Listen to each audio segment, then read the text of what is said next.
La la la. Now I should be working. Uh Thank you. Thank you. I was fucking around with this stuff earlier while I was like well it like came to me. It's like, oh, I do face paint. So maybe I could do a show about the kiss. It's like Benny watching the movie with the audio off and the subtitles on. Oh god, that's great. Yeah, I was gonna say it'd suck because I'm like looking at the test mic over here, and I was just like had the ideas like, well, I do stupid face paint, right? So we just had another death in the family. You know, it seems like everybody that we grew up, enjoying is passing away. So I figure, maybe I could go down the rabbit hole of some memories of Kiss, even if you don't have a ton of memories of Kiss, but like, I think everybody has some. Like, for example, like that was the first like one hit wonder for me. Like, yeah, we're fucked, Matt. Uh, um, I didn't have MTV. I had something else. It was like I don't know if anyone on the planet had to watch music videos this way. But the only way I could see music videos for the first couple of years that I remember being even alive was some music video program that was on PBS of all things.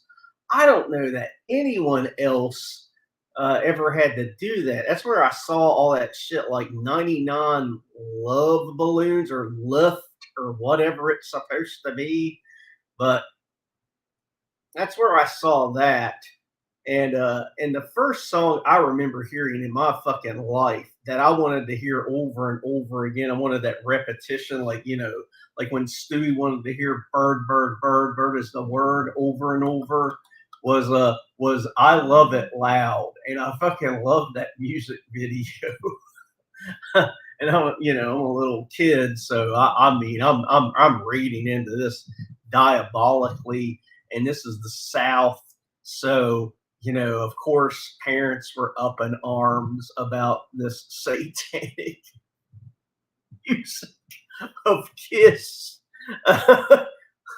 uh, 99 Luftwaffe, uh, and yeah, that ridiculousness, this show or whatever those other goddamn shows were. Uh, but like I saw that video, and then I remember parents saying, "God, it just doesn't even sound real." They were like saying, you know, I found out on the street. I found out on the street what KISS stands for.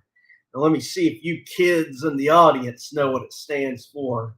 Well, it stands for Knights in Satan's Service. I was like, even as a kid, I was like, yeah, I don't think that's real. I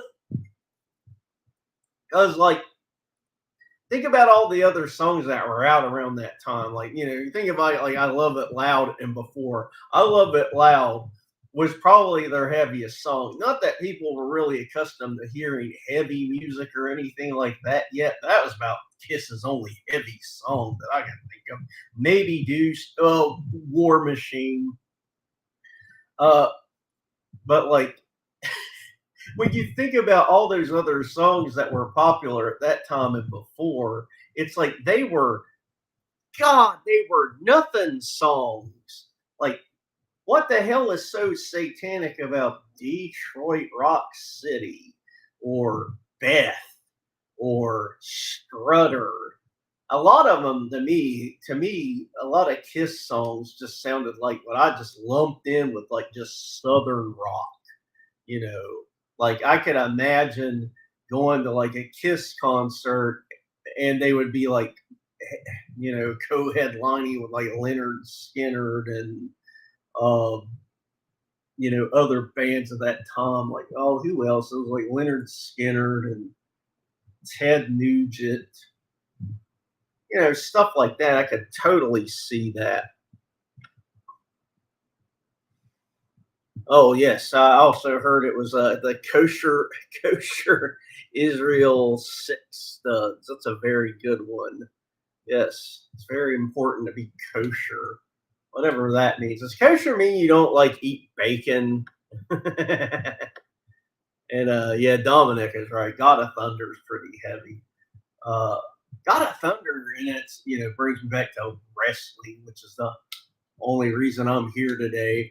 Uh, it's like God of Thunder is the only song that uh, got used for anything, and that was on WCW Nitro when they hired Kiss to come in. And what was funny about that is I gotta go back and check. I wonder if they dubbed the music completely off, but they paid Kiss something like $1 million to do that episode of Nitro, and all Kiss did was dress up in the outfits. They weren't even performing live. They were playing a tape. They were playing their best of tape. So not a best of tape that you could buy, but what Kiss was one of the first bands to do this.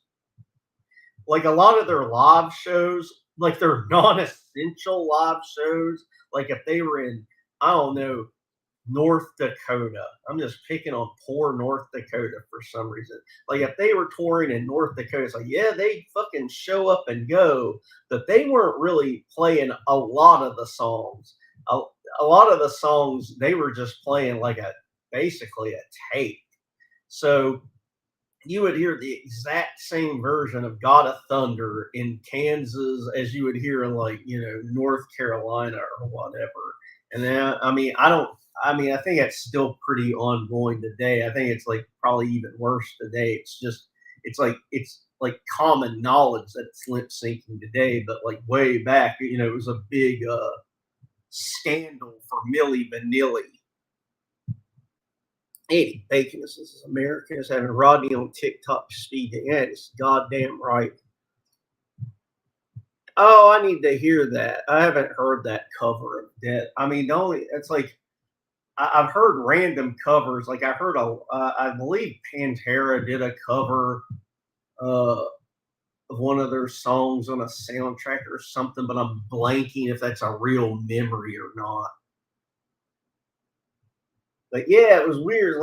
They paid Kiss $1 million to come to Nitro and perform live, and they didn't perform live. They just played a tape. They just went on stage and pantomimed like they were playing. But I guess really, ultimately, what they were paying for was that demon character. There were supposed to be other characters that they were going to do that was Kiss related, but they never got around to it. They just dropped it because WCW is pretty bad about that. Like, hey, we've got a great idea. It's like, fuck it.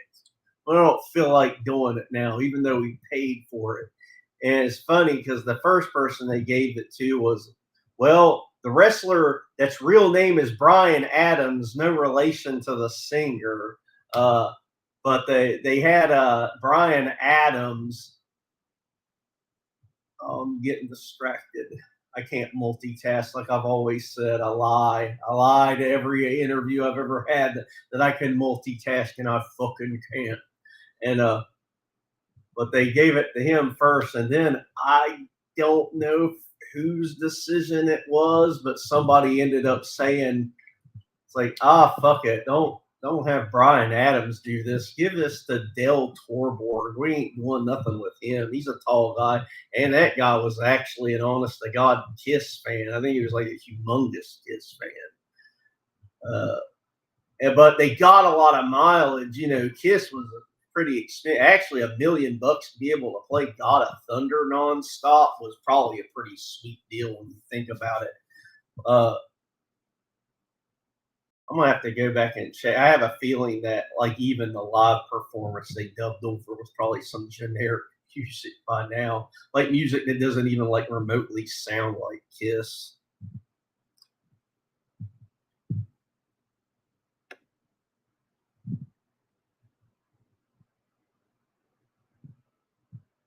Tell me what Red Cow Arcade is. I don't know what that is.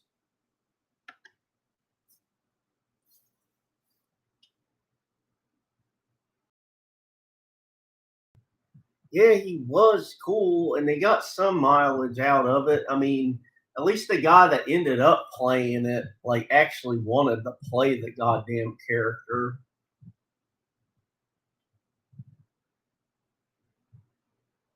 And then I remember the Kiss Demon of WCW having like feuds with like Vampiro, who was aligned with the Insane Clown Posse. And there's another group that uh like their music more than likely is completely dubbed off of all the network stuff. Cowboy Hat, I have no fucking clue who Cowboy Hat Frankie is.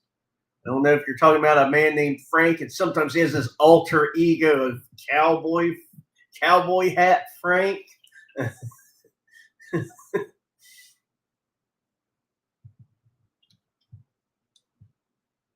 But let me ask you all, whoever's in here today, it's like, did any of you all get to see Kiss live? Because, like, as you can tell, I'm a music guy. I know that's so lame to say, but like, I've been to like hundreds of concerts in my life, and I probably saw Kiss like 5 different times. I was at, I was at, I was at like 4 of Kiss's retirement tours. And I remember the first one was in like, I can't remember if it was 98 or 99, but I was there, and it was in like Charlotte, North Carolina. And and that's where, like, I mean, I remember I was in that crowd, and I was a WCW fan back then, obviously.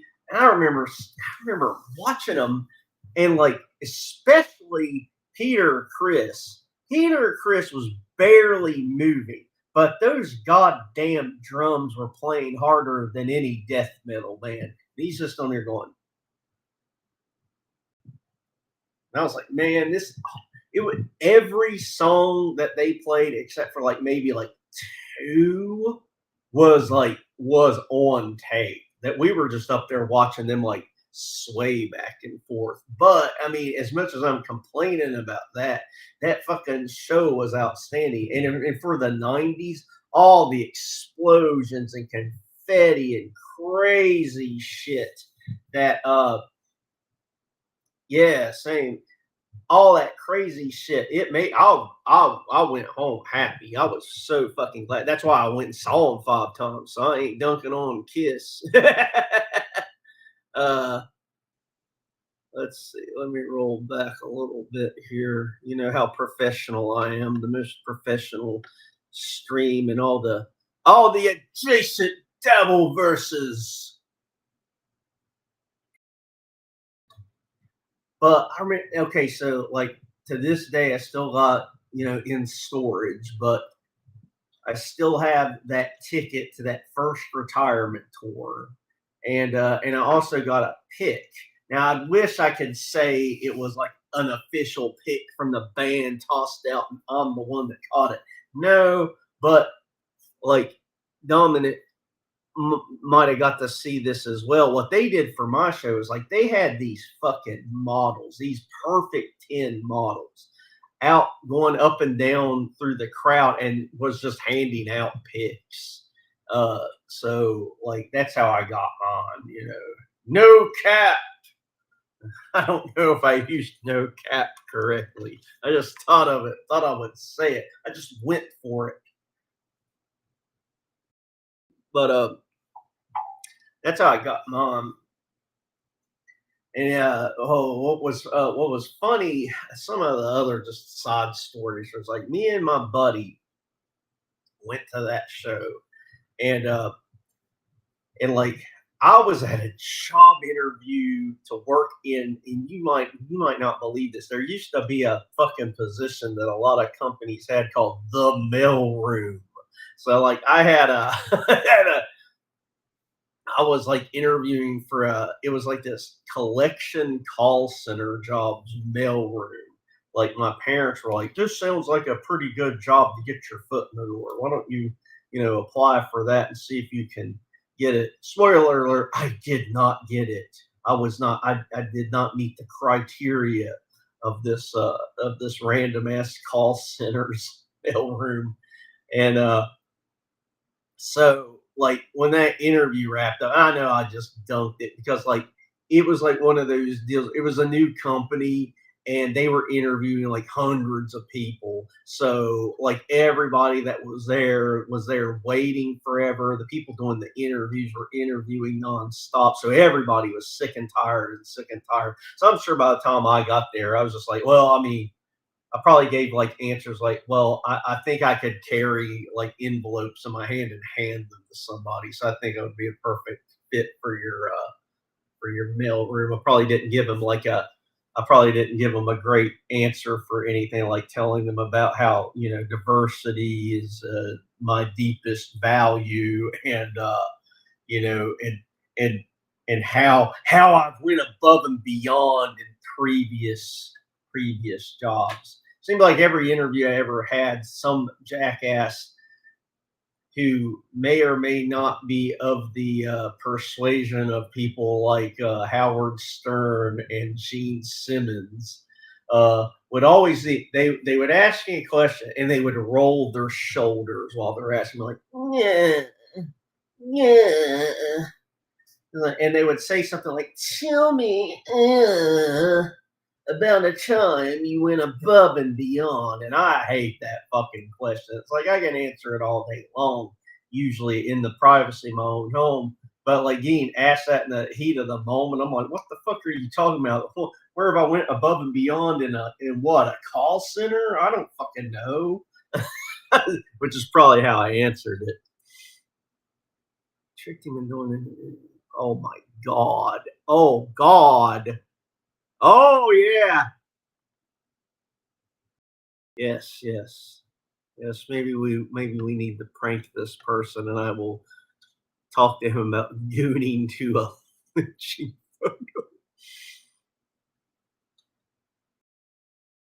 And Norm, I think you got the lyrics wrong. It's "I want to rock and roll all night and part of every day." I think you got those wrong. Uh, oh shit, yeah, I didn't get to see Tommy Thayer. I did get to see the OG lineup. I never got to see any of the other lineups.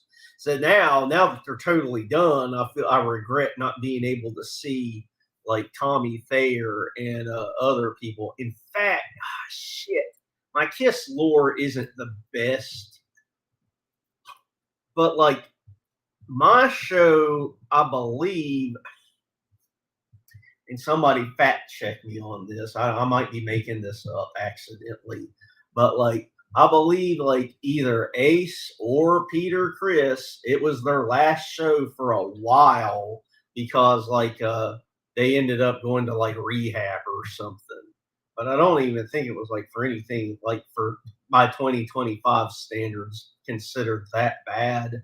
But I seem to recall that they went to rehab. One of them went to rehab for something in 98 or 99. I want to say this was 99. It's 99 in North Carolina was the retirement show, the first of many that I was at. But goddamn, yeah, you're right. Tommy Thayer shooting fireworks out of the head stop. Hell yeah, goddamn. No, no, it was revved up like a douche. Right. Completely revved up like a douche.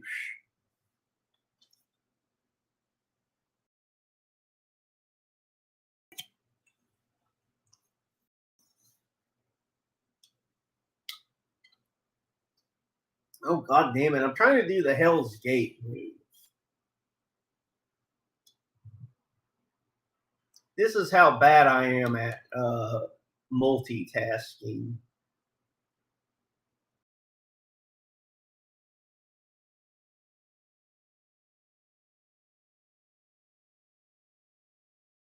But you know what's weird? For stuff that I don't want to do, I can play this game and like do it. Like, okay, so for my job, I got to do a lot of conference calls, right? And like what I do is I put my readers on. This is my trick. I put my readers on and I tilt them down ever so slightly. So I guess like the horizon of the glasses when I'm looking at myself on the screen there, you can't you can't really tell that I'm like looking around. And I'll be like on a conference call waiting for my turn to talk, and I'll just be playing this goddamn game.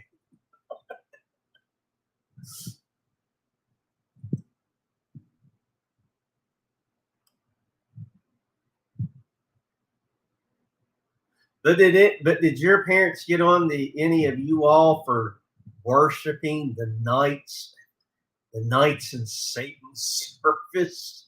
Jesus Christ.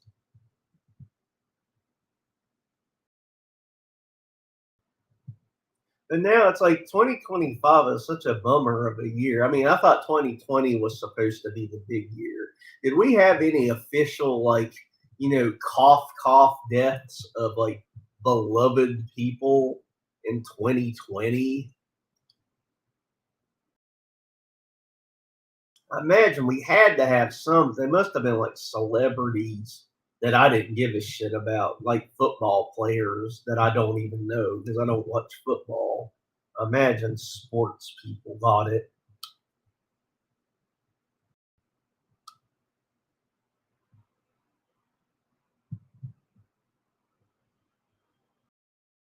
I know that some of these cocksuckers online and some wrestlers like were trying to attribute Bray Wyatt's passing to the cough of 2020, but that's just not what happened. And he died like last year. I don't think any wrestlers caught it. Blech. Do know one guy that fucking got the fucking death jab, and you know what he got from me? He got fucking Bell's palsy. Did I tell you all about that? And this guy's a fucking liberal, so like he would not admit that like his death jab caused his fucking droopy Jim Ross face. I'm like, you just got the fucking jab, and now you're droopy dog. It's like, aren't you putting two? Don't you know what Occam's razor is? It's like, like if you've ever fucked up and bought a new like laundry detergent or something, and then like you had the worst itch of your goddamn life, you figure out pretty quick. It's like, oh, it's the new laundry detergent that I bought. But those fucking people, man, those weird lefties that turn everything into politics, man, they'll never be like, no, it was the safest fucking jab of all time. 10-10 would get jabbed again. At least we know Ace didn't go out like that.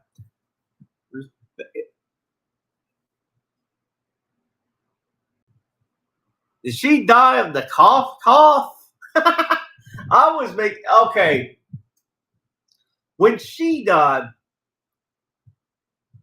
I guess this is like one of those like things where I guess I was celebrating my own ignorance or whatever. But like when Ruth Bader Ginsburg, I had the cough. Uh-huh. So like when she died, and like the whole planet was like, I mean the whole planet. A lot of social media was mourning this person. I literally was like, "Who the fuck is this? I've never heard of this person in my life till today." And I was like, and everybody is acting like they've heard of this person. And I read about him, and there is absolutely not one spark of any memory. Not like, oh, I remember that event that was in the news that's attributed to her. Nothing. It was as if the internet created someone to that was that was important that somehow went under my fucking radar completely, which I mean it's not really surprising. It's me keeping up with what judges are in the Supreme Court or whatever. I think this is one of those cases where you can just say, look at him. He probably doesn't keep up with that stuff. And you would be correct. Because when I even saw the fucking Rock posted something, I was like, God damn, everybody knows who this fucking dead bitch is. And I was forever, back then, it was before I was did anything on Twitter or whatever. It was back when on my real social media, I was making fun of her. I was like, who the fuck is Darth Vader Ginsburg? I've never heard of Darth. I know who Darth Vader is, but I don't know who this dead dumbass judge is. But yeah, like I said, I was kind of celebrating my own ignorance, but I was just irritated. Why is everybody pretending to know who this is? It's kind of like when somebody dies, and those of us in me and Matt's age range, he knows what I'm talking about completely. Someone when Kurt Cobain died, and there was that person at school that full fucking well never heard a Nirvana album in their life, but then they go to school the next day and they're all just sad and just tore up because their hero that nobody knew was their hero is now dead. I'm like, you what?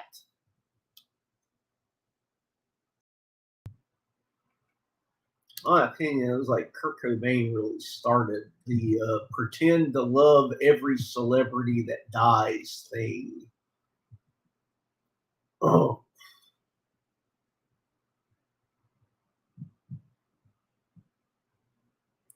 But just as a reminder, everybody, I'm grinding for in-game currency, so that's why I'm playing this. And trying to talk to you all because I didn't know if anyone really wanted to do any streaming tonight, and I didn't want to be too pushy, so I just thought I would do something.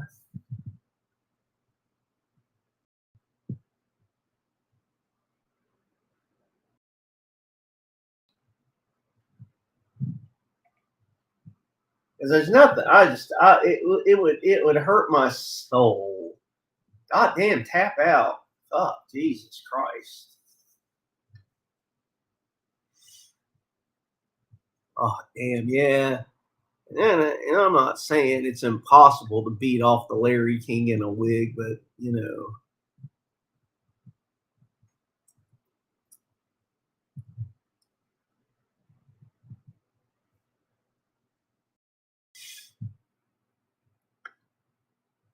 I didn't see the inside of a church until I was 36. Mom fancy herself a witch and a ghost hunter. My brother is a Satanist. Scared me as a kid. Oh, God, all that shit's funny to me now. I mean, all of it was.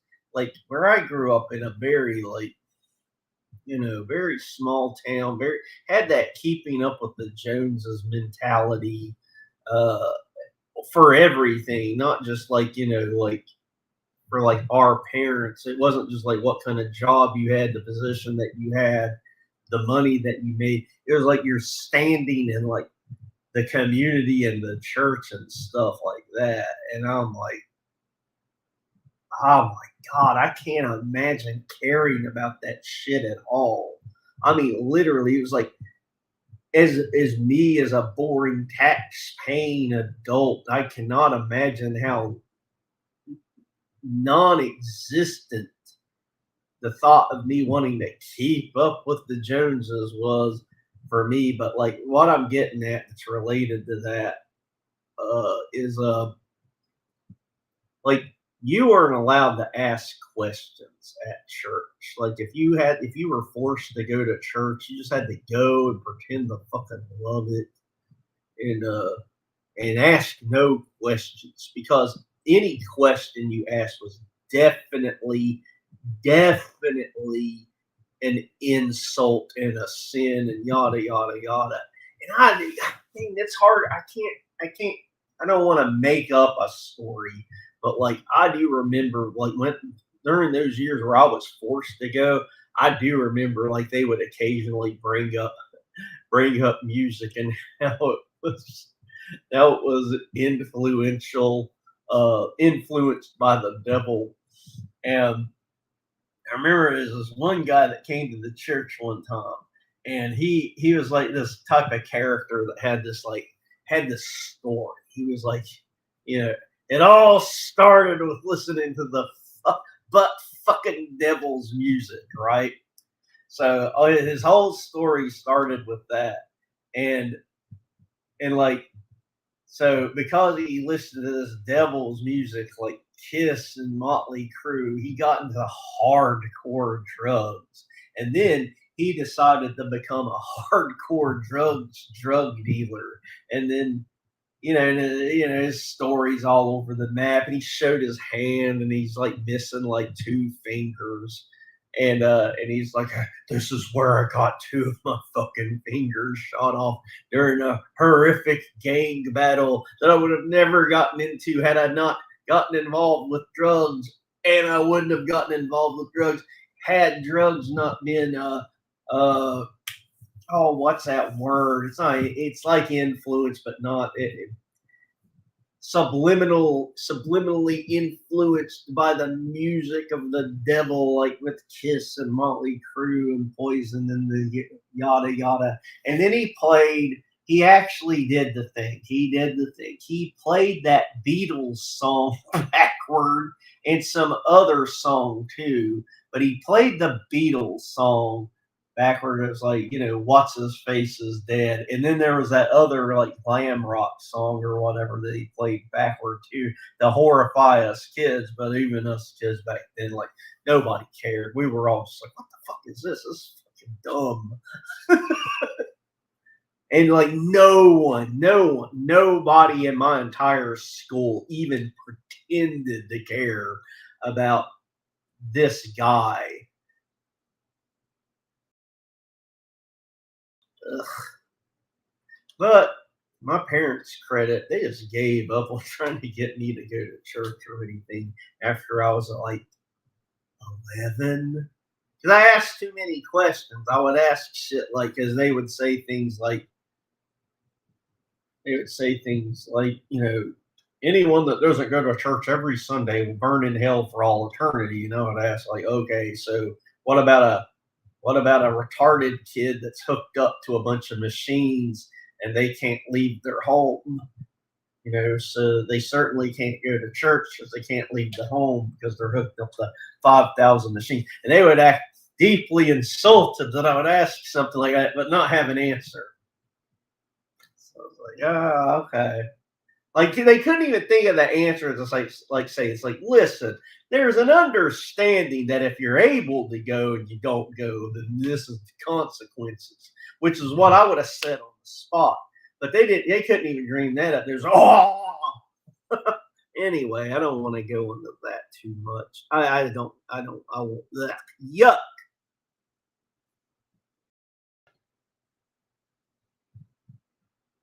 Oh, Jerry Springer. I didn't know he was dead. He was like, Jerry Springer is one of those people that I thought had been dead for 50 years or was still alive. Our church had free Wi-Fi. Oh, that's what I was before I read the whole thing, Dominic, that's what I was gonna say. It's like, if I would have had a church that had free Wi-Fi, I definitely would have been like downloading porn galore, like, first off, just to be a prick about it, and second off, to like maybe sneak off into the bathroom and beat my meat into the toilet.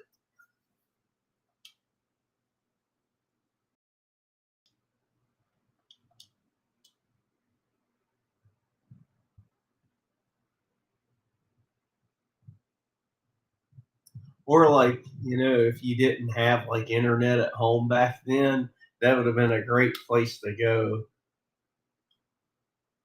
I used to like overthink stuff like, okay, like if I download like a movie, quote unquote, illegally from the internet, and I'm using the McDonald's Wi-Fi. It's like, does the does the McDonald's manager, does he get a report of everything that all the internet's been used for? So he would see like, someone downloaded, Empire Strikes Back, and also they downloaded Squirting My Gape 7. Like, goddamn, yeah. If you kept hacking the PSP, that thing was like kind of like a decent little tablet, I guess, as long as you kept jailbreaking it. Or if you got the right kind of jailbreak, then then it could handle like all the different file types like .flv, .mp4, AVI, MPEG, et cetera, et cetera. It's like I don't have a PSP, but I have the successor. What the fuck's it called again? The Jesus Christ. Well, I mean, I'm pointing at it. I just can't get to it. But I have the successor and I have it jailbroke. But here's the thing: it was like once I jailbroke it and installed some software on it that I wanted, I just had no. It was like I won. It's like I beat the game and I didn't have any more interest in fucking around with it.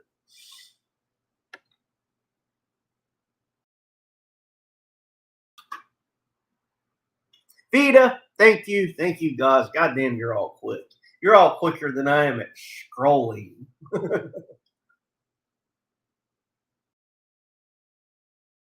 God, I guess I've had that fucking Vita now for what, 11 or 12 years. I had it like not at launch, but pretty soon after launch. My biggest memory of that was I took that goddamn Vita with me to Las Vegas when I was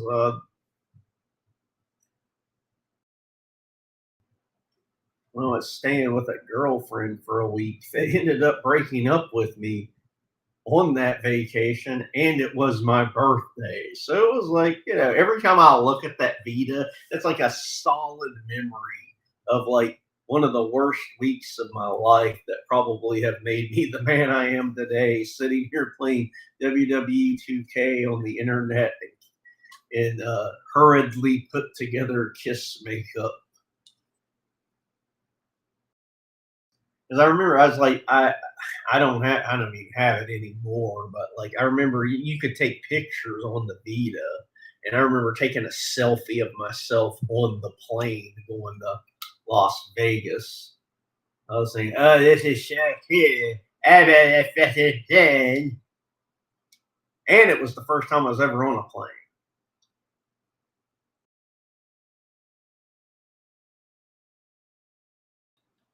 Now I've been on a plane, Jesus fucking Christ, hundreds of times maybe, but I was a late bloomer.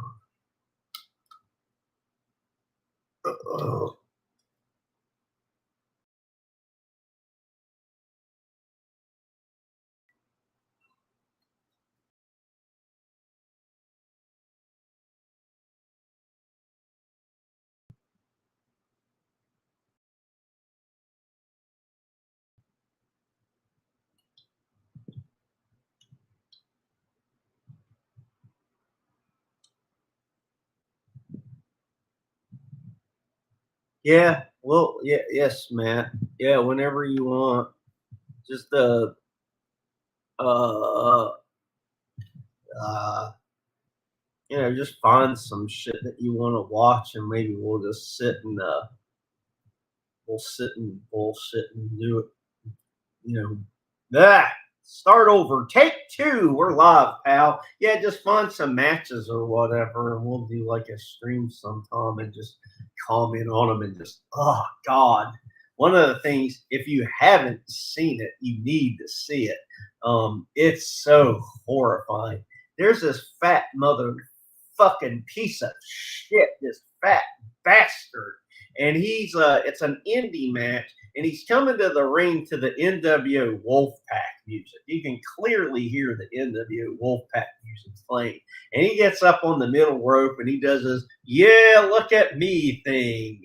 And he jumps off the middle rope to land, and he snapped his fucking legs, his knees went into him. So like your leg is supposed to, bend that way, like that, and his went like that, and it was both of his legs, and it was so fucking nasty, and you can hear it. It was like it wasn't as graphic as the Sid Vicious leg break, but it was graphic in the sense of it was just you can hear it.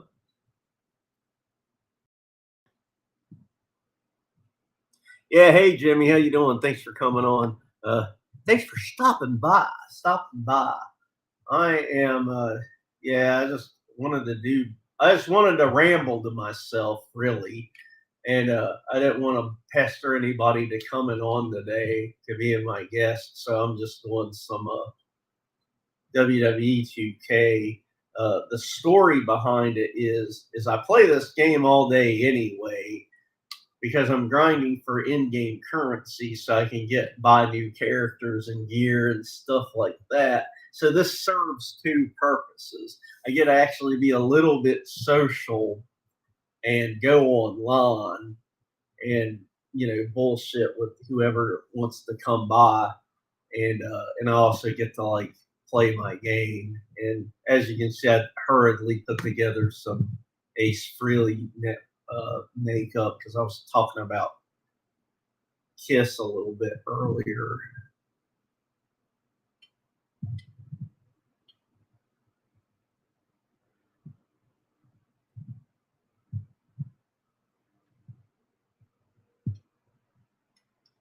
Did anyone in here get that random as fuck Kiss album from like 1994? It was the one. It was like Kiss was trying to change with the times, right? So remember, it's like Kiss was in makeup in the 70s and the early 80s, and then they decided it was like, well, things are kind of changing towards this like glam rock thing. We need to kind of change with the times. Maybe we'll come out of the makeup and yada yada. So they came out of the makeup for pretty much 10 years, give or take. Now, while they were still out of the makeup, it was before, pretty much MTV Unplugged was the last major thing they did, if I remember correctly. Believe me, I wish I could say I'm a Kiss historian. I'm not exactly.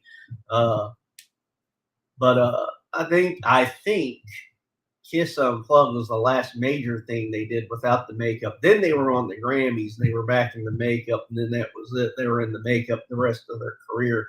But right before that Unplugged, they had this album that was like not really released, like not majorly. And I have the goddamn thing, and it's weird. It was like they were trying to change with the times again around 94, and they were trying to do like kind of like an Alice in Chains sound. It wasn't very good. It was. I think there was a couple of songs that sounded like it had the bones of something kind of good, not like them bones, not like the Alice in Chains song, but had the bones of something that could have been good, like kind of like actually hard rockish sounding. But oh man, I gotta find that real quick. Yes, we are gaming.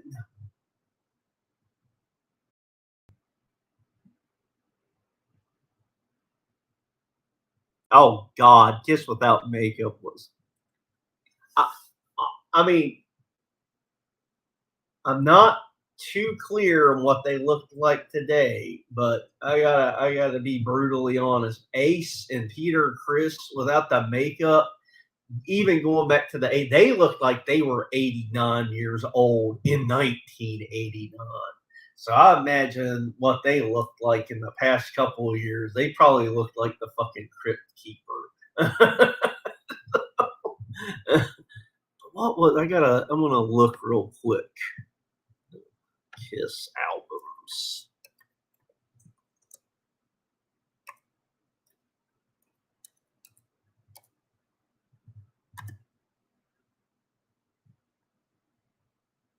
And my gut is telling me that it wasn't like even really released, so that might not even be considered an official album. God damn it! I typed in albums. I don't want to see their whole fucking biography. It goes on for 5,000 years. 84, 84, 80. All right. Mm, it ain't that. That ain't fucking that.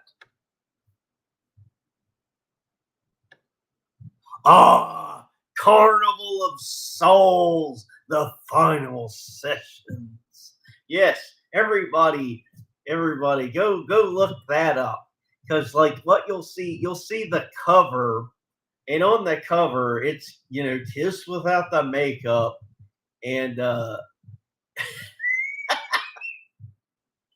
and we all know that they're multi millionaires, and they're trying to look kind of grungy with like a low key setup, the band, all the oh god, it's just so trying to look grunge, and it even says it right there. The album is a departure from the band's classic hard rock style, favoring a dark and dense grunge oriented sound. It is also the band's last album of their unmasked era, and it was recorded between late 95 and early 96. Yep, yep, yep. So, yeah, I was right. They basically were embarrassed by their own album, so they smushed it. But then fans basically forced them to acknowledge it. Like, all right, here it is. Don't get too horny. Oh lordy, that's it's rough. It's rough. It's worth. I mean, if you got like if you're just wanting to kind of I don't know, torture yourself. I guess it's something to listen to for an hour. It's not the worst thing. It's not like Hulk Hogan in the wrestling boot band. It's not like that bad. It's just you're just laughing to yourself the whole time. It's obvious that's what they're doing. They were like, okay, we got to get onto this grunge thing. Got to change with the times again. It's like imagine if Kiss was still hard at it. Like if Kiss was still hard at it in 2025, they would have been like Kiss with they them pronouns and God knows what else. I don't have a fucking clue, Matt. I don't think they're considered a type of clown. Because each character was supposed to be a character, but they never really did anything at the character. It's like Gene Simmons is the demon, but there's not like any like story behind this demon character. He's the demon. The other thing it was about as bad as like in '78, I believe each Kiss member wanted to do their own album on their own. And oh my god. Oh my days, man. Those were fucking rough too. Now, oh wait, okay, here's something else. If this would have been years back, we would have been able to get away with playing it. I would stream snipe it, but like the fucking Kiss versus the Phantom of the Park is one of the funniest dumb things I've ever seen.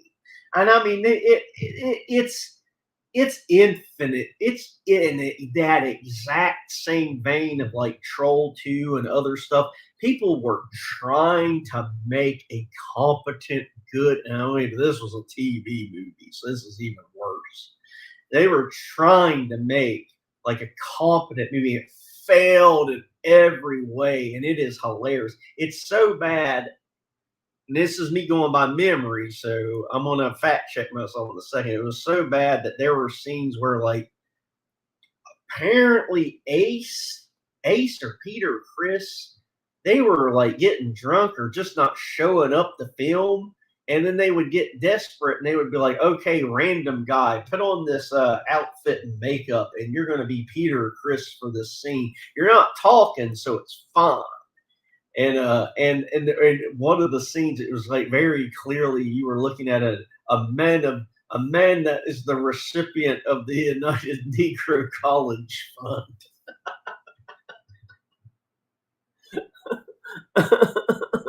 Oh God! Oh yeah, yeah, yeah. Dances with the Ghosts. God damn, that is something we what anyone that's a fan of this stuff, like what we all need to do one day. Jimmy, I know Jimmy's got a YouTube channel. Oh, I know you had some issues with yours where YouTube stuff. So I ain't suggesting you. I'm suggesting one of us on our side of the internet one of these days. We need to do a Rumble and just watch it. Just watch it and just laugh at it. It's like, and if people want to watch us watch it and laugh at it, then people can watch us watching Phantom of the Park and laughing at it. I'm not saying it's an original idea or anything. I know the Riff Tracks guys have had to have done, had to have done Phantom of the Park, but it's when I watched it all the way through, sober as a judge, mind you. I watched the whole thing sober as a judge one time, and I had a blast. It was so funny. Um, okay, great, Jimmy. That's good. Oh yeah, Jimmy. I have been meaning to get around to seeing if you ever did want to come on come on to my award-winning stream one of these Sundays to just bullshit for a minute. So be on the lookout that I'm going to be pestering you in the coming weeks. What I like to do, if you don't care, is like whenever I have someone new on, I like to basically do my version of an interview. It's unironically about as good as Between Two Ferns. I'm gonna say that, but I try to get to know people on our side of the world a little bit more because I want everybody to get as much exposure as possible. The ones that aren't beating the meat and sucking the teeth of like Dabbleverse proper, because that stuff is so I can't deal with it. I just can't. It's not that it's exhausting and it's not any fun, and I don't want to talk about this stuff. I don't watch any of the shows. I only even watch the shows when I get invited on one of the shows. I'll like watch the show right before just so I know what the fuck I'm getting into. But like keeping up with like that, what I like to call Dabbleverse proper stuff just sounds awful. So yes, I want to pester Jimmy to come on. Jimmy, I'm not sure how familiar Matt, Norm, and Dominic are, but very talented. He's got the voice of like a radio personality for sure. And like when I do get to check out his streams, they're much like Dylan's. They come across very professional. So I know he's one of those guys that like I think he just needs that. He's got all the talent. He just needs that one show that everybody like ends up going, oh my God, you got to check out what happened. It happened on Jimmy After Dark show. This thing, this big bang happened. And then everybody goes and checks out Jimmy's show. And then they're like, oh my God, outside of the big bang that happened on the show, which brought us all here, it turns out this is a good stream to check out. So I just wanted to kind of say that.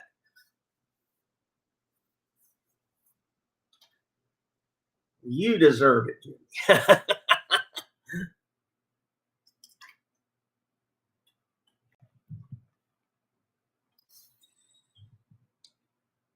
Me, I'm not going to try to be good. I just want to do what I want. And what I want to do is I want to sit here and talk talk to my internet friends that come by and play this game so I can get more in-game currency so I can buy new characters and new outfits.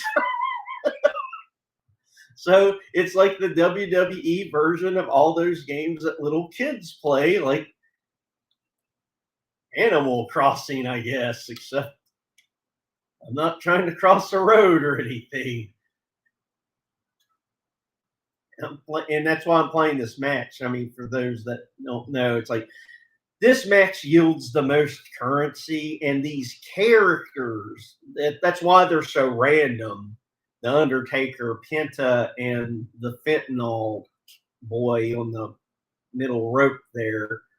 Uh, they yield the most money by using them based on like their characteristics. So that's why it's like these three random people like that.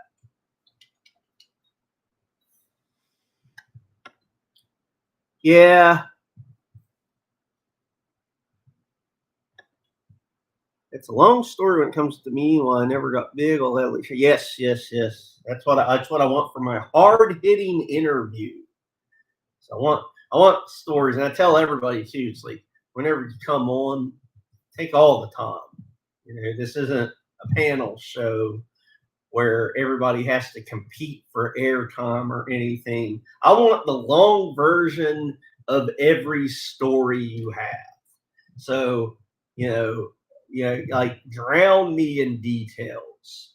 The reason I say that is because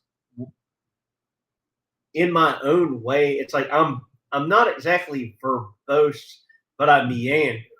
And it takes me a minute to get to the point, and I don't like doing panel shows because I always feel like I'm getting pressured into hurrying up, and I can't. It's just not. I'm not that way. I can't hurry up and get to a point. I have to paint a picture. So I thought, well, okay, so I'll just start doing my own thing. But when I have people come on with me, I want a picture painted to me, so it's fun for me to see tons of details about whatever. Tons of details about your trip to Food Line. You know,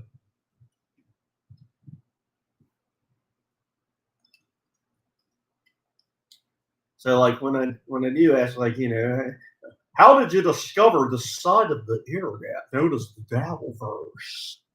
That's when I want the whole story. It's like, yeah, well, what I was checking out before was XYZ, and then I found out about this from that, and then I started doing this and that. I want all of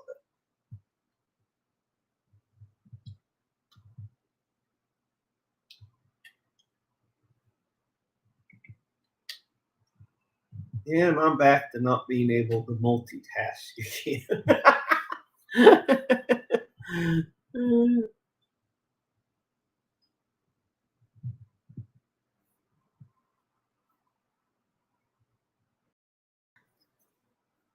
I still wonder why you can't just like it. To me, it seems like the most nonsensical thing is like why we all have to use streaming software to go live on like YouTube. Why doesn't YouTube just have it?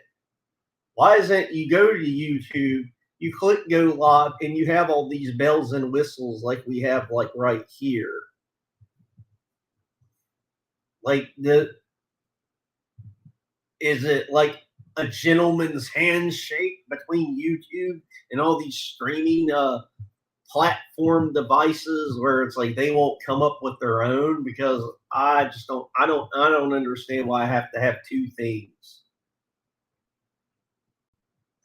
And it's like and Matt's tried to explain it to me before, and I kind of get it. It's like, yeah, you can go live straight to YouTube if you want, but you really can't do shit. It's just like it's just your head talking to the camera and fucking nothing else. And you can't even stop the stream. You have to take out a hammer and smash your computer to stop the stream. And then you have to like chew the Ethernet cable in half because none of us have Wi-Fi. You got to chew that Ethernet cable and just rip it apart and sling it across the room. uh, yeah, that's it. I think I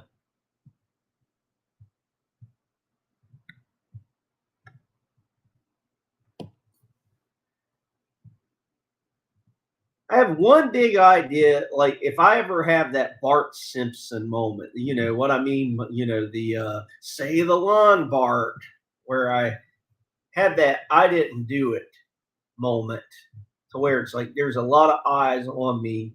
Like, I have like not a completely fleshed out story, but I have an idea in bullet points, beginning to the end of a completely original type of like stalker horror movie.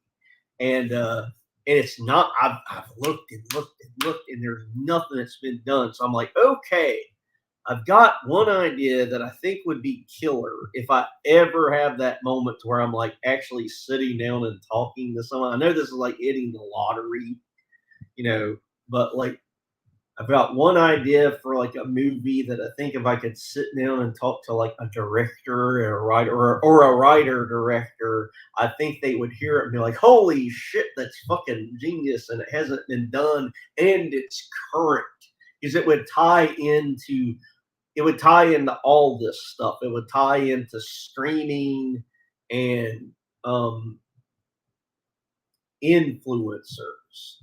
And I mean, there are influencer horror movies, and I've watched them, or I've at least read their Wikipedia.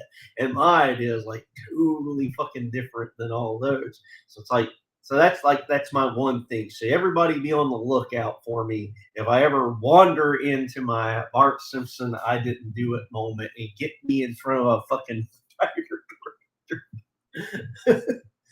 And then if they say it sucks, they're like, I'll try. Okay. Then I'll reveal it to the world. And then you'll be like, oh, that was unique. But yeah, I can see why no one wants to buy it. uh,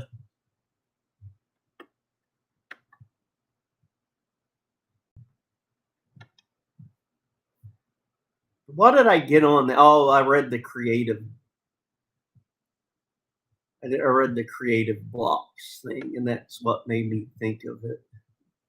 Do not redeem, no stream, mother bitches.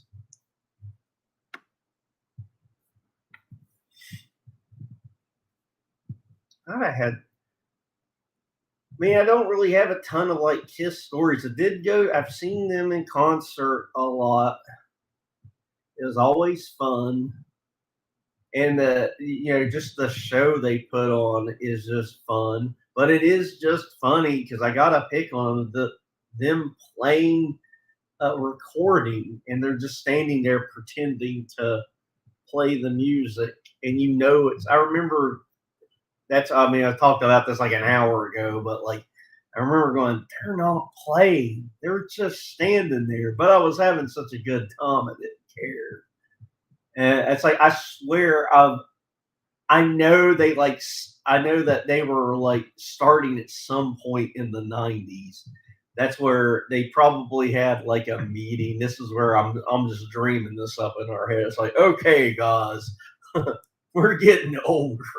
It's like we got to save our energy. So when we go to Hollywood, California, or Madison Square Garden in New York City, oh, we're gonna play for real, and we're gonna play for real and live the whole show, 2 or 3 hours. We're gonna play live.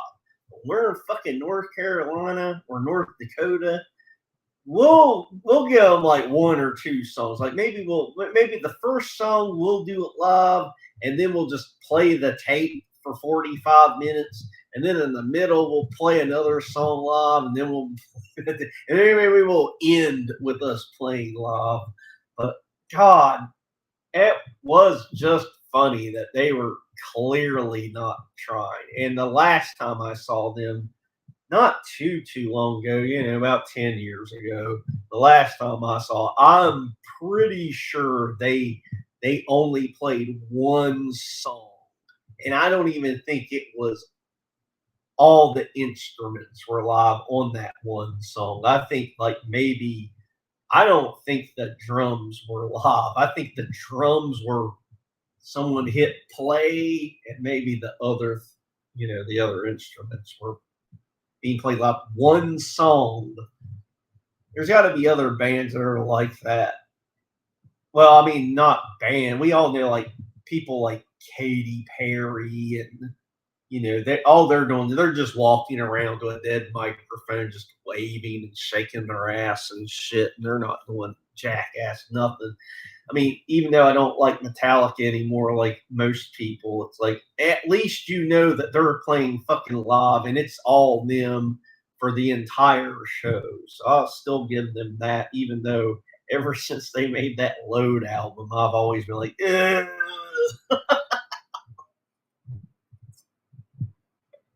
If you could go back in '96, was everybody's universal reaction to rushing to the mall that day and getting that CD? Was it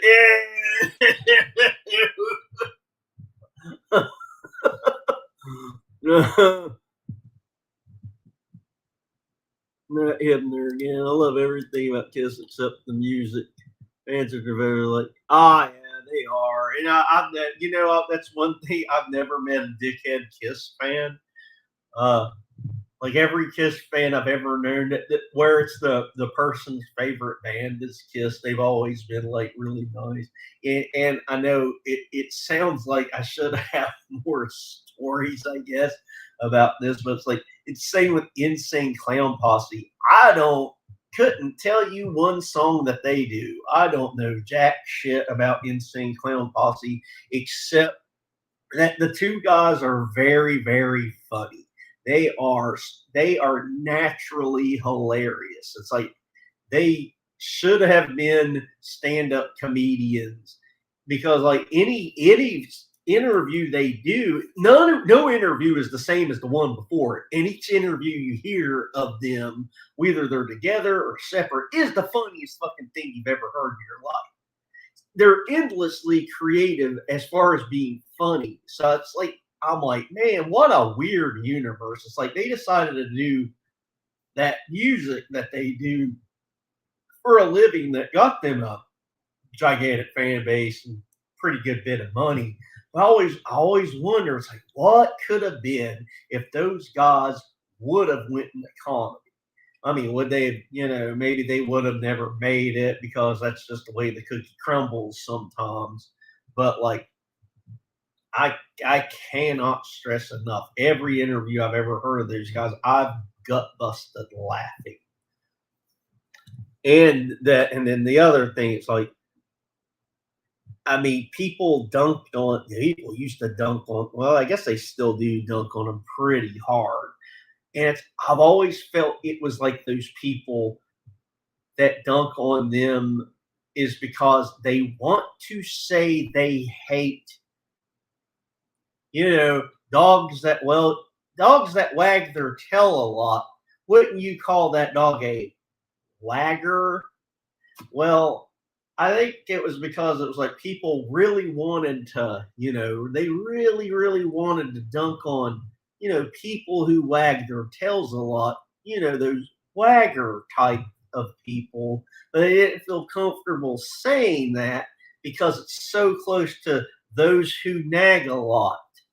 And so I kind of feel like they just got shit on the most because it's like I can't say what I want to say, so I'm just gonna focus that it's all this other stuff. It's like them and their fans. I don't know where you all live, if you all have any stories about like that are negative, about like any of those ICP fans. Every time I've met them, they've always been like the nicest people and just funny as can be. I've never, even though I don't even listen to their music or anything like that, but every interaction I've ever had has always been really good. And I've always said I would definitely go to like one of those gathering of the Juggalos, especially, considering I cosplay, it'd be a natural fit.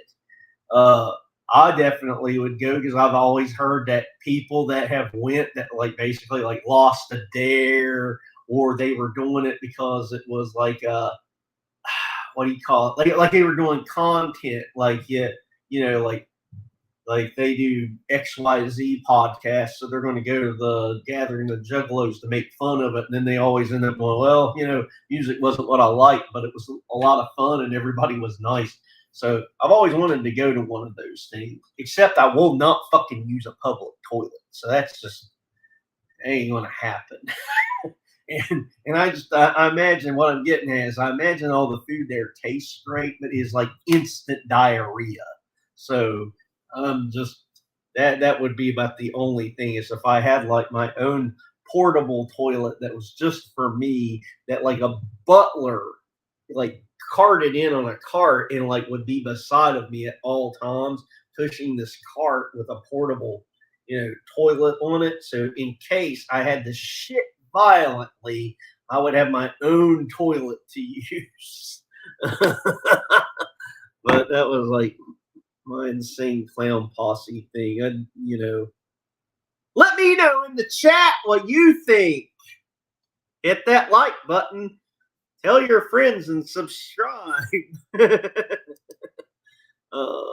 but this is what you get when you talk to me.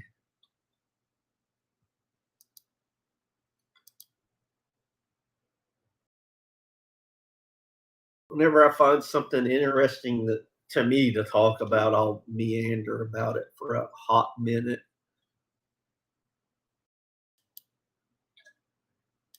Oh, backing track. Yeah, that was another one. I used to get bent out of shape when I would hear backing tracks. Like I know even Metallica used backing tracks. And I remember like going, no, that's cheating. If someone isn't doing that for real, you can't do that. That's cheating. Now I'm like, fuck it. Whatever. As long as you're still playing the music and singing, that's good enough for me.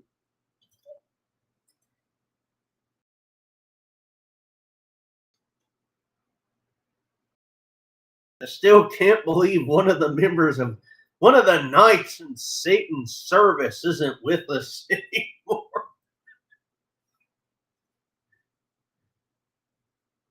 Did you all get that as a kid? I to this day, it was like but they never had an ending to the story. That's what the parents were like. They were me. I swear to you, this is how it went down for me as a kid. When I heard the Knights in Satan's service in person, yeah, later on, I found out it's like everybody in America that was around my age group, they got like their parents said something about this Knights in Satan's service thing.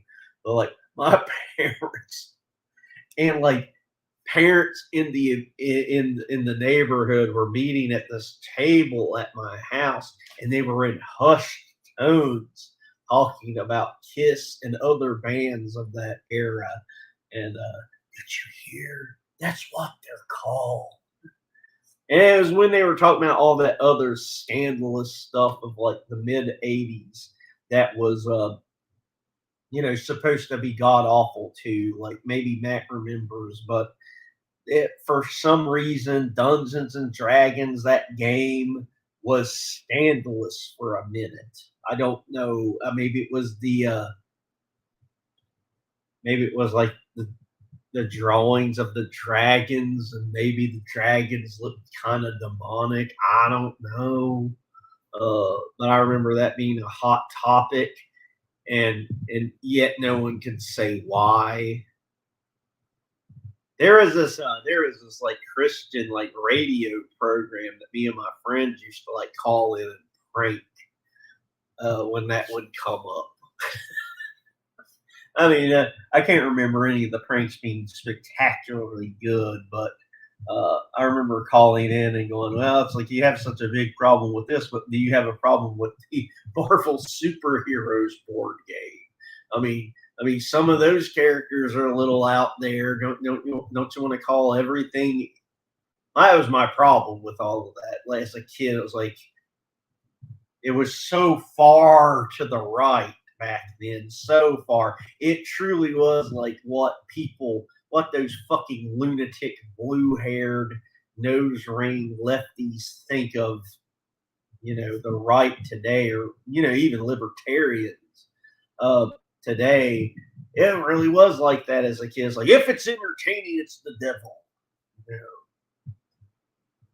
Look at Spider-Man. He's in red. Satan's red.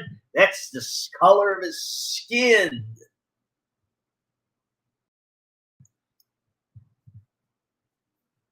Everything was the devil when I was a kid. Jesus Christ. Yeah, that's what I thought I was queuing you up for that. I like everything about ICP except for the music. That's the thing. It's like I can't. They seem like all right guys. Don't you motherfuckers start a W Tower of Nine chat. Let's keep it clean. As I monitor the chat diligently, just like I do everything diligently. I do it one at a time, and I lose my train of thought. When you come to this stream, you don't get a gaming chair and a desk and a professional microphone. You get wherever in the house I decided to sit today. And and I might have a microphone or I might not. And today I do not. Today I'm breaking all the rules of streaming today. It's like how repugnant is it to be on a stream and not have a mic plugged in? How'd I get on that? I don't know. I won another match though. Oh yeah, I heard about the Slim Anus song.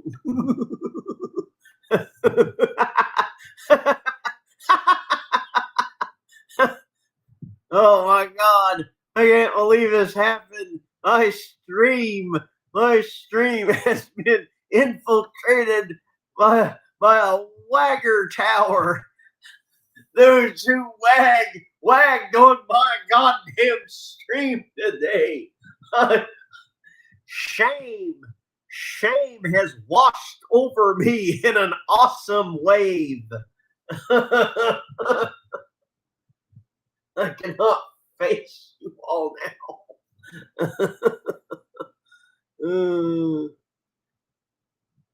Oh, public. Yeah, make sock accounts and hit that like button more. Yeti. Oh God, yeah.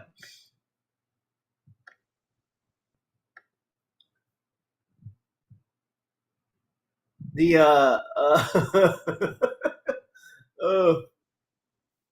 now let me know if this works. I think it will. I'll just open up a new tab. Oh, it does. Okay. All right, because it did it. See, also, Jimmy, I'm like, all this shit that you're seeing me do that all of you take for granted, like being able to share the screen and stuff. This none of this is second nature to me. I don't. It's like, even though my job is in tech, it ain't this kind of tech. This is totally, it's like being an expert in photosynthesis, and now you're working on computers. Like, what the fuck? So let's look up the let's talk about the WCW Yeti. Oh God, Yeti! Please don't.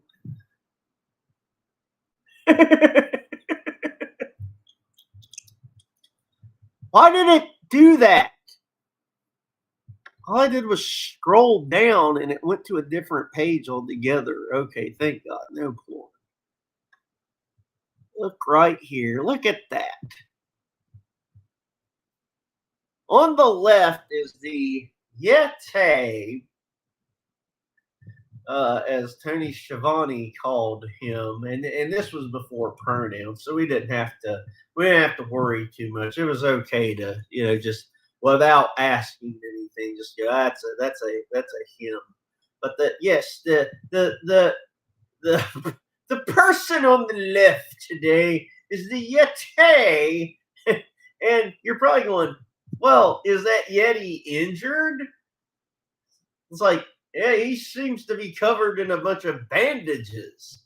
It's like, well, that would be the most logical thing to think of, right? Or the other most logical thing is like they just wanted to call the fucking guy a mummy, and for some reason they didn't.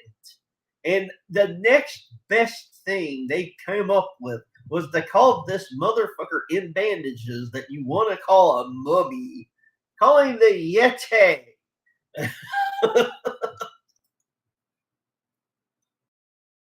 Oh, I got this monster for free, by the way. I thought I'd bring that up because I go to CVS once a week, and every time I buy anything there, I get a $3 off your next purchase. So I got this for free. So I would encourage everybody, go to CVS at least once a week, get your $3 coupon, and just get something that's $3 or a little over every week. But yeah, so we got the Yeti on the left. Never had a match as the Yeti that I know of off the top of my head. Maybe he had a house show match that I don't know about. But he's portrayed by the character on the right, who, after the Yeti thing didn't work out, he came back as a big Ron Reese, and he is a legitimate 7 foot tall character. And they had a 7 foot tall character who wasn't too bad in the ring, and they made him a jobber. He rarely won any matches. The only significant part of his career was that 5 minutes he was the Yeti, but fucking Hulk Hogan live on pay-per-view, which he's fully clothed, but right here you get to see, probably one of these moments that you would just consider, yeah, this is the best and worst of WCW all at once. On one hand, this era of WCW was very exciting. There's a lot going on. It was before the NWO, but there was a lot going on, and they were on the fucking Rise big tongues, like what Matt said at the very beginning of our program here today. Fans was like, there's such a humongous difference between like 95 and 94. Like 94 was the fucking dark ages. Like 94 was like the era of like fucking Super Invader and like 50 like job guys that had names like Wild Bill. And 95 was like, oh, okay, so the budgets went up tremendously. It actually looks like a show. And like 95 to 96 is even more of a jump, especially the undercard. Like, and well, I guess this is 95, so this is part of that up jump from. But yes, right here you get to see on the screen here. Hulk Hogan just had a match with the Giant, who became later the Big Show, and the part of the gimmick of this match was, going in, Jimmy Hart was still like friends with Hulk Hogan, I believe, and he put a no DQ clause in the contract. So if Hulk Hogan lost by DQ, he lost the belt. So I believe, unless I'm getting this all, I'm just doing this by memory. I believe this is also the match where Hogan lost the belt by DQ to the Giant. But even if that's not this match, what the most important thing is this visual. During the post-match beatdown of whatever happened in this match, the Yeti hit the ring, and the Yeti and the Giant put a double bear hug on Hulk Hogan to where it looked like they were double penetrating him, or at the very least, the giant bear hugging Hulk Hogan to hold him into place while the Yeti got a good solid butt fucking in. But a third way to think about this image, guys, and I'm going to be the first to say it's like, what if the real story is this: is that the giant he is holding Hogan in place with his bear hug, but he is jerking off the Yeti to insert the Yeti's bandaged, mummified penis into the gaping backside of Hulkamania, while Lex Luger stomps the Macho Man down in the background while Jimmy Hart jumps enthusiastically. And Jimmy Hart could be jumping enthusiastically to watching his first double penetration of Hulkamania live on pay-per-view. So there we go. I hope that was worth it. If I ever get super chats, be sure to send my super chat.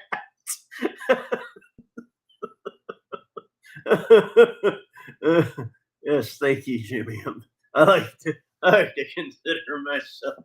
I like to paint a picture when I talk about an unexpected double penetration.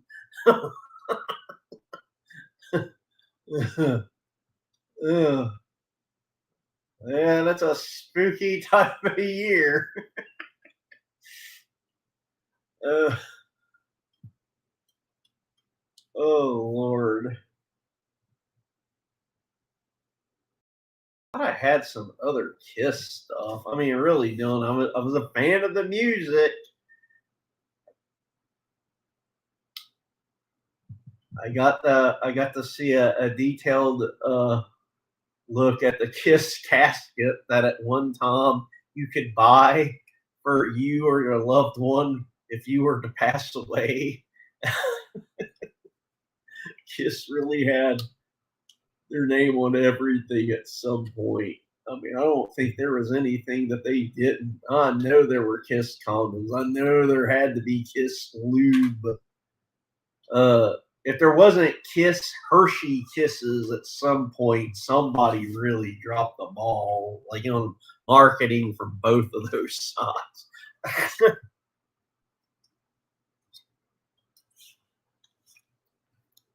Oh, I'm still got this goddamn Yeti up.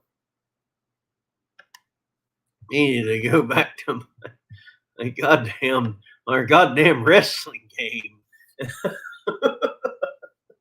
That's what I was doing. I wasn't even looking at the fucking Yeti anymore.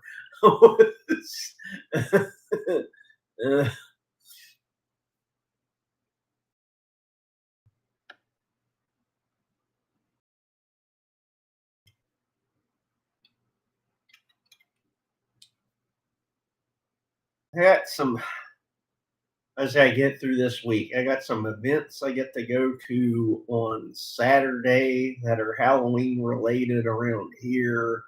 Hopefully, I get some good pictures from it that I can share. So I don't really, share a lot about the real world, but man, this is the time of year to do it. I just hope I get some picture with some hot chicks that are dressing up.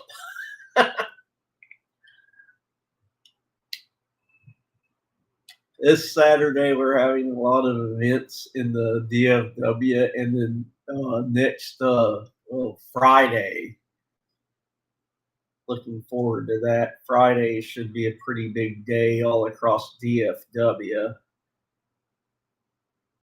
Like last year, I had a killer time. I was out like the entire day. I had like basically a map drawn of places I was going to go to around DFW and spend like an hour or so in costume getting pictures and stuff. Man, I was exhausted that day. I had to keep reapplying. It was pretty fucking hot. I had to keep reapplying my fucking makeup too. And I did not do that in the bathroom. I've opened the trunk of my fucking car, put my mirror up here, and I was just doing it in the trunk of my car. There's one thing you know about me you need to know: when I die, it'll be he doesn't use a public restroom. No, no. At least down here, there's always like a 50% chance that there's fucking gang members in a back. Gang members that don't have the same skin that we have uh, in that bathroom, and some shit is going down that you don't want no part of, Ricky Bobby. Or wait, that wasn't right. I fucking conflated two movies. You don't want none of this shit.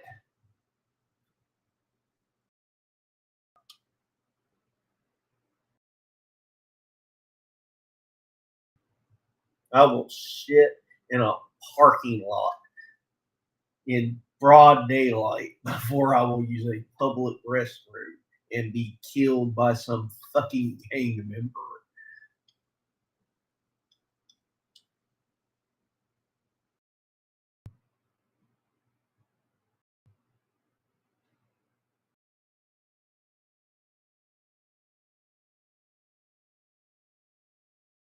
Yeah, and it's related to the Halloween season and public restrooms. But remember in Rob Zombie's Halloween, uh, what's his face from Dawn of the Dead, who ended up playing a truck driver.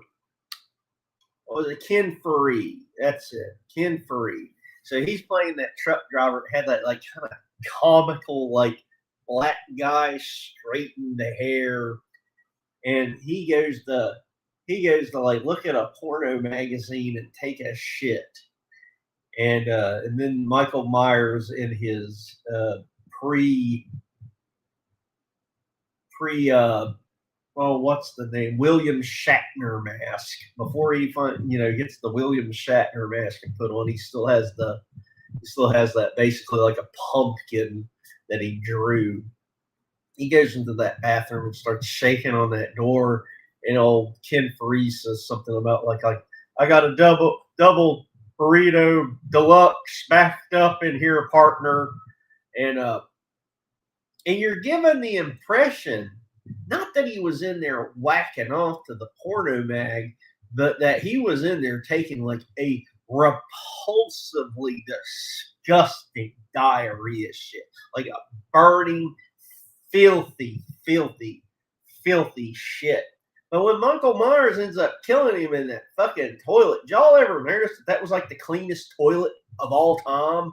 I've always hated that in movies where they would like have an attack or something like that go down in a bathroom, but no one thought it's like, hey, we need, you got to make it a little realistic. It's like maybe you don't want to show, a full blown, like big, thick turd with a gigantic vein in the middle of it, pulsating in the water, but at least make the toilet kind of dirty looking, not like it was brand new from Home Depot.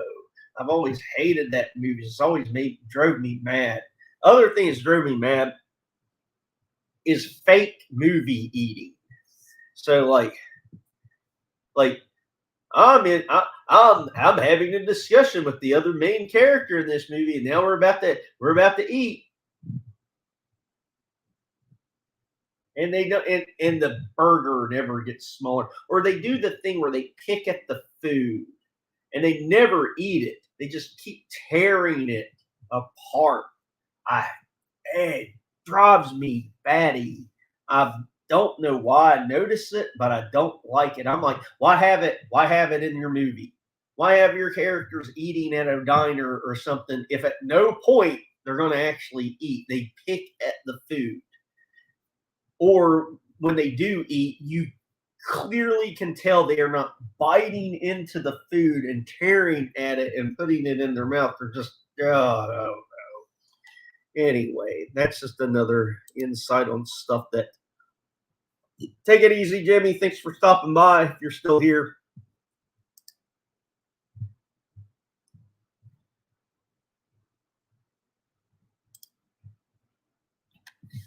And after this match, I'm calling it.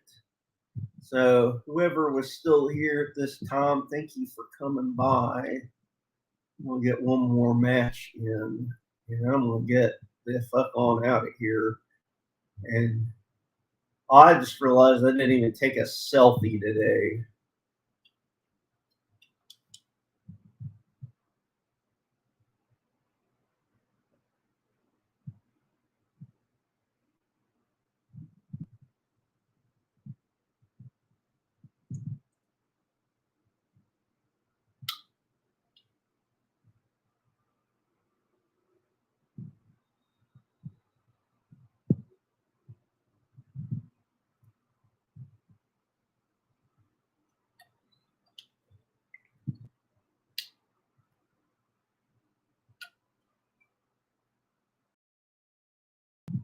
And I won again.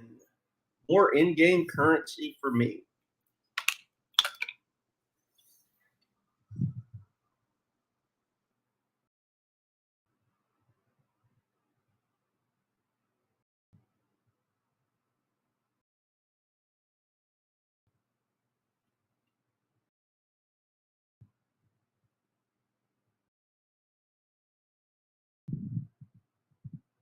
All right, I am out of here. Thank you for everybody that decided to check out my little slice of the internet for a minute while I just talk to myself.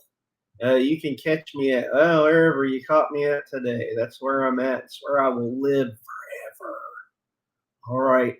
Have a great yeah, have a one party every night and have a wonderful time.